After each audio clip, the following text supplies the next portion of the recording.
Hai Sobat Wiki, bertemu lagi dalam Top 5 News on the Week periode 24 Agustus hingga 30 Agustus 2020.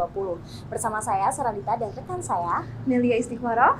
Dan kita akan menampilkan 5 berita terpopuler dalam minggu ini. Oke, di berita yang pertama ini ada kabar dari Sukoharjo, yakni yang pembunuhan satu keluarga. Ya, jadi pembunuhan itu melibatkan seorang tua dan juga kedua anaknya ya. Ada juga satu kerabat dekatnya. Nah, pembunuhan ini tuh katanya sih gara-gara utang piutang itu. Jadi pelaku ini yang merupakan masih keluarga dekat ini ternyata mempunyai hutang yang cukup banyak dan ketika ditagih justru terjadi pembunuhan itu, Mel. Oke. Untuk berita selengkapnya kita cek berikut ini. Terkuak alasan pelaku pembunuh satu keluarga di Dusun Slemben, Desa Duet, Kecamatan Baki, Kabupaten Sukoharjo, Jawa Tengah. HT terduga pembunuhan menghabisi para korban lantaran masalah hutang. Hal ini diungkapkan oleh Kapolres Sukoharjo AKBP Bambang Yugo Pamungkas dalam konferensi pers di Polsek Baki, Sukoharjo pada Sabtu 22 Agustus 2020 siang. Bambang menjelaskan motif pembunuhan terlihat setelah pelaku membunuh para korban dan membawa kabur mobil korban. Diketahui HT masih memiliki hubungan kekerabatan dengan para korban.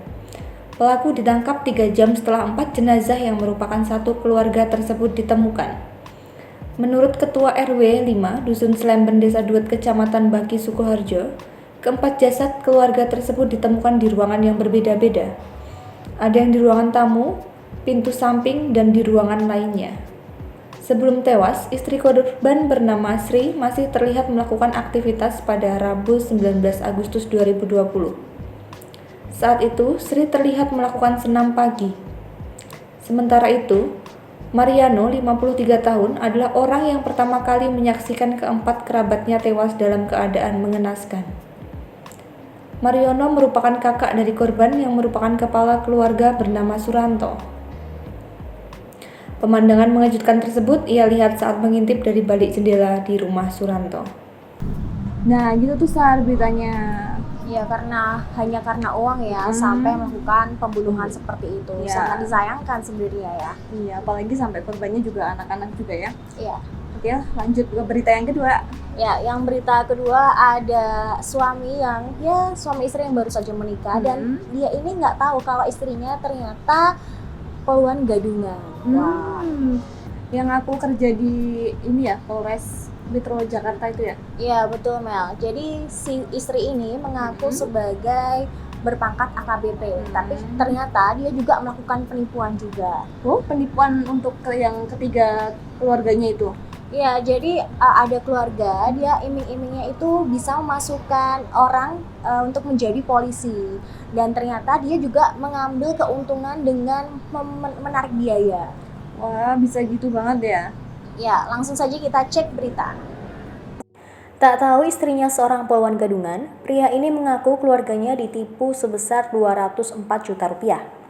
Seorang suami berinisial SS 43 tahun tak menyangka jika istrinya adalah poluan gadungan. SS dan istrinya yang berinisial WS telah menikah selama 5 bulan.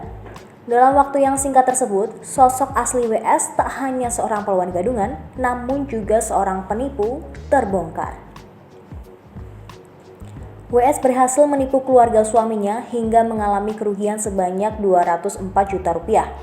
Kapolres Payakumbuh AKBP Doni Setiawan menjelaskan awalnya tersangka WS menikah dengan SS pada 29 Maret 2020. WS mengaku sebagai polisi berpangkat AKBP dan bertugas di Polda Metro Jaya Jakarta. Pernikahan mereka digelar di 50 kota Sumatera Barat. Kepada keluarga suaminya, WS mengaku bisa meluluskan seseorang masuk bintara polisi tanpa melalui tes. Berhasil meyakinkan keluarga suaminya itu, sejumlah orang pun menyetor uang kepada WS. Mereka ingin diluluskan untuk masuk ke kepolisian. Ada 4 orang korban yang masih memiliki hubungan keluarga dengan suami tersangka. Mereka adalah DP yang telah menyetor uang sebesar 46,5 juta rupiah. Ada SW yang memberikan uang sebesar 70 juta rupiah, lalu A sebanyak 42,5 juta rupiah, dan AD sebesar 45 juta rupiah. Tak berhenti di situ, tersangka juga kembali meminta uang kepada para korbannya. WS berdalih mengajak para korban menyaksikan keberangkatan calon peserta didik yang lulus dalam seleksi penerimaan Bintara Polri tugas umum ke SPN Batung Polda Sumsel pada tahun 2020. 4 korban diminta datang dan menginap di sebuah hotel di Palembang. Tak memenuhi janjinya, tersangka malah meminta uang lagi dan kabur. Nah, kita langsung lanjut ke berita selanjutnya.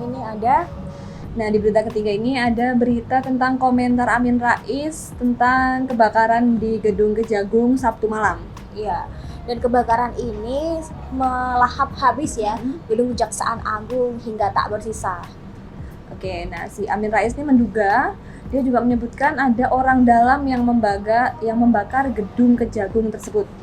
Ya, bahkan sampai saat ini polisi dan pihak-pihak terkait masih menyelidiki penyebab dari kebakaran yang terjadi di Gedung Kejaksaan Agung Jakarta Selatan. Untuk berita lebih lengkapnya, kita simak berita berikut ini. Kebakaran yang terjadi di Gedung Kejaksaan Agung di Jakarta Selatan pada Sabtu 22 Agustus 2020 malam menyisakan tanda tanya besar dan juga berbagai spekulasi yang bermunculan.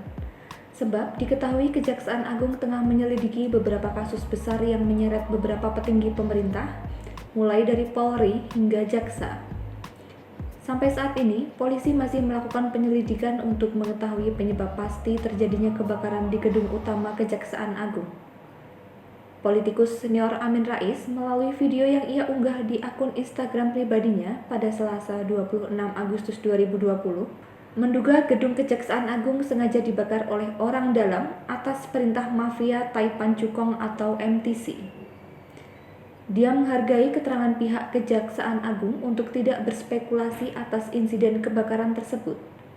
Namun, ia mengaku hanya memiliki kekhawatiran kebakaran di Kejaksaan Agung ini akan mengulang kisah kebakaran di Gedung Bank Indonesia pada saat ramai skandal BLBI.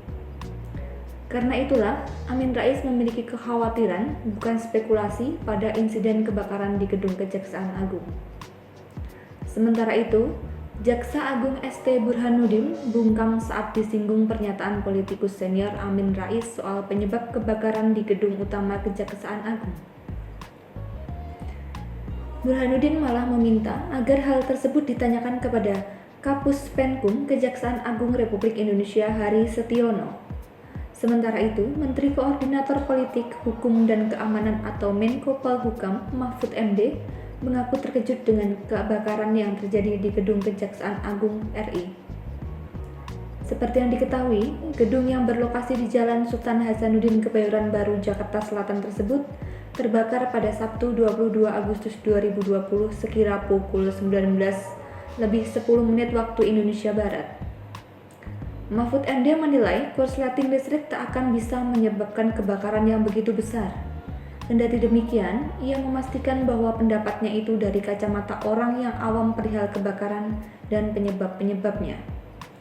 Mahfud MD sendiri mengaku belum ada yang bisa memastikan apa sumber penyebab kebakaran yang melalap Gedung Kejaksaan Agung Republik Indonesia. Mahfud juga memastikan bahwa pemerintah tak mungkin berbohong dan menutup-nutupi segala sesuatu dalam kebakaran Gedung Kejaksaan Agung. Ia pun memastikan seluruh berkas perkara dalam kondisi aman. Nah, gitu tuh Sar beritanya.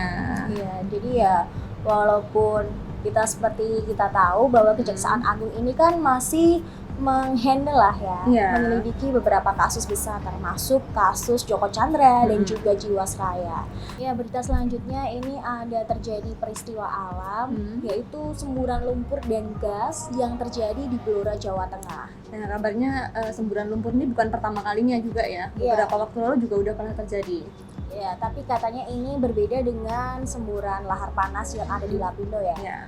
Dan ternyata korbannya itu tidak hanya manusia, tapi juga hewan-hewan yang ada di sekitarnya. Betul. Diketahui ada 4 orang yang dilarikan ke puskesmas terdekat karena menghirup gas yang beracun ini. Dan juga sekitar 19 kerbau dan ternak itu terjebak dalam lumpur tersebut nih Mel. Wah, berarti efeknya luar biasa juga ya? Ya, betul. Jadi kita langsung saja ke beritanya berikut ini.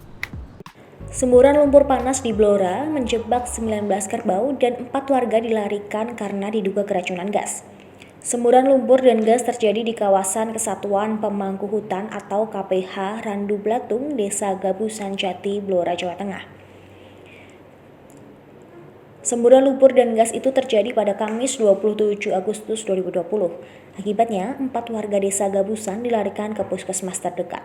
Diduga keempatnya mengalami keracunan gas saat menggembala kerbau di dekat lokasi semburan. Tak hanya itu, dilaporkan pula 19 kerbau milik warga tersebut terjebak dan terkubur lumpur panas. Dikutip dari kompas.com, Kepala Desa Gabusan Parsidi mengatakan semburan lumpur Kesongo kali ini pertama muncul sekira pukul 5:30 waktu Indonesia Barat. Getaran tersebut diikuti dengan bunyi dentuman yang keras. Bahkan getaran dapat dirasakan hingga pemukiman pada radius 1 km. Supriyanto, warga setempat juga menyampaikan bahwa getaran dari semburan lumpur kali ini sangatlah keras. Berbeda dengan biasanya yang berupa letupan-letupan kecil. Fenomena tersebut sempat membuat warga sekitar ketakutan dan kaget. Lokasi yang kerap disebut sebagai Kawah Kesongo itu memang kerap mengeluarkan semburan lumpur. Kawah Kesongo ini mirip dengan objek wisata Bledug Kuwu di Desa Kuwu, Kecamatan Kradenan, Kabupaten Grobogan. Dikatakan oleh Kepala Cabang Dinas ESDM Provinsi Jawa Tengah, Wilayah Kendeng Selatan, Teguh Yudi Pristianto, semburan Kamis lalu memang pernah terjadi pada 2013. Hal itu karena Kawah Kesongo merupakan gunung api lumpur atau mud volcano. Mud volcano merupakan fenomena ekstrusi cairan seperti hidrokarbon dan gas seperti metana. Ia juga menjelaskan bahwa fenomena Kawah Kesongo berbeda dengan yang ada di Sidoarjo. Nah, jadi itu ya, semoga saja peristiwa ini cepat ditangani ya dan tidak akan memakan korban lagi. Ya, semoga aja ya. Nah, lanjut ke berita yang terakhir di Top 5 News on the Week. Minggu ini ada berita yang cukup menyenangkan dari Gigi Hadid dan juga Zayn Malik. Ya, yeay, mereka akan menyambut kelahiran anak pertama mereka. Ya. Melalui akun Instagramnya, si Gigi Hadid juga sudah memamerkan foto-foto kehamilannya ya. Iya, dan itu dia tampak elegan dengan balutan gaun tipis yang memperlihatkan benjolan perutnya. Oke, untuk berita selengkapnya kita cek berita yang berikut ini. Kenakan gaun tipis, Gigi Hadid tampil elegan saat pamerkan perut buncitnya. Supermodel Gigi Hadid kembali memperlihatkan perutnya yang kian membesar seiring dengan bertambahnya usia kehamilannya. Gigi saat ini tengah mengandung anak pertamanya dengan penyanyi Zayn Malik. Melalui akun Instagram pribadinya, Gigi membagikan potret kehamilan yang menakjubkan untuk 56 juta followersnya pada Rabu 26 Agustus 2020. Supermodel berusia 25 tahun tersebut terlihat dalam 3 gambar dengan efek hitam putih yang diambil oleh fotografer pada akhir bulan Juli lalu. Supermodel ini tampak memamerkan kehamilannya dengan cara yang cukup stylish, berpose elegan dengan pakaian tipis yang menampilkan siluetnya. Tak hanya membagikan potret kehamilannya, Hadid juga menceritakan persiapannya menyambut anak pertama dengan kekasihnya Zayn Malik. Kakak perempuan Bella dan Anwar Hadid itu tampil cantik dengan rambut panjang yang dibiarkan tergerai ke belakang. Gigi kembali ke New York City bersama Zayn setelah menghabiskan masa karantina selama pandemi dengan menikmati alam bebas di pertaniannya di Pennsylvania. Diketahui, Gigi Hadid dan Zayn Malik telah bersama-sama selama 5 tahun terakhir. Nah, gitu tuh berita dari Gigi Hadid dan juga Zayn Malik. Ya, selamat sekali lagi untuk pasangan ini ya. Semoga ketika nanti sampai hari persalinan semuanya akan dilancarkan. Ya, amin. Oke. Dan itu tadi 5 berita terpopuler dalam minggu ini. Semoga informasi tadi bermanfaat bagi Sobat Wiki sekalian. Sampai jumpa dengan kita lagi di minggu depan dengan saya Amelia. Dan saya Saranita, pamit undur diri. Sampai Bye. jumpa. Terima kasih sudah nonton. Jangan lupa like, subscribe, dan share ya.